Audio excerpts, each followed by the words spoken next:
దేశంలో కులమతాలు ప్రాంతీయ భేదాలకు అతీతంగా ప్రజలంతా నరేంద్ర మోదీకి భారతీయ జనతా పార్టీకి మద్దతు పలుకుతారని అన్నారు కొండా విశ్వేశ్వరరెడ్డి. రాజేంద్ర నగర్ నియోజకవర్గంలోని నర్గుడ గ్రామంలో ఓ అంచరుడు ఇంటికి వెళ్లారు. కొండా విశ్వేశ్వరరెడ్డి రాక గురించి తెలుసుకున్న గ్రామస్తులు, యువకులు, మహిళలు పెద్ద సంఖ్యలో అక్కడికి చేరుకుని ఆయన్ను కలిశారు. సార్వత్రిక ఎన్నికల్లో తామంతా కొండా విశ్వేశ్వరరెడ్డికే ఓటేసి భారీ మెజార్టీతో గెలిపిస్తామని స్పష్టం చేశారు.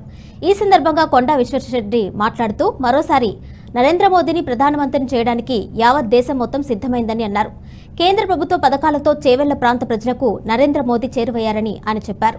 రాష్ట్రంలో ఆయుష్మాన్ భారత్, ఫసల్ బీమా, ప్రధానమంత్రి ఆవాస్ యోజన వంటి పథకాలు అమలు చేయకపోవడం వల్ల స్థానిక ప్రజలు ఇబ్బందులు పడుతున్నారని కొండా విశ్వేశ్వరరెడ్డి తెలిపారు.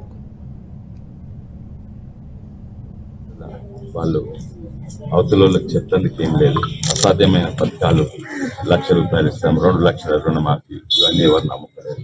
అందుకే అవతల మీద బుడసలాలి, ఫేక్ వీడియోలు తయారు చేయాలి, మార్ఫింగ్ వీడియోలు, అండ్ మా మీద వ్యక్తిగతంగా దాడులు, దూషణ చేయాలి.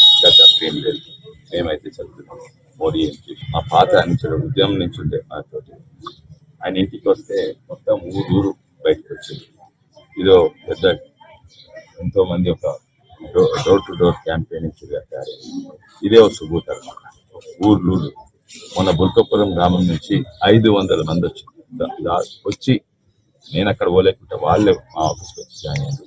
అట్లా ఒక్క గ్రామం కాదు, మా జీవంగి అనే గ్రామం అటు మూల తాండూరు అవుతారు, అక్కడ మొత్తం ఊరు అంటే 500 మంది 300 మంది జాయిన్ అయ్యారు.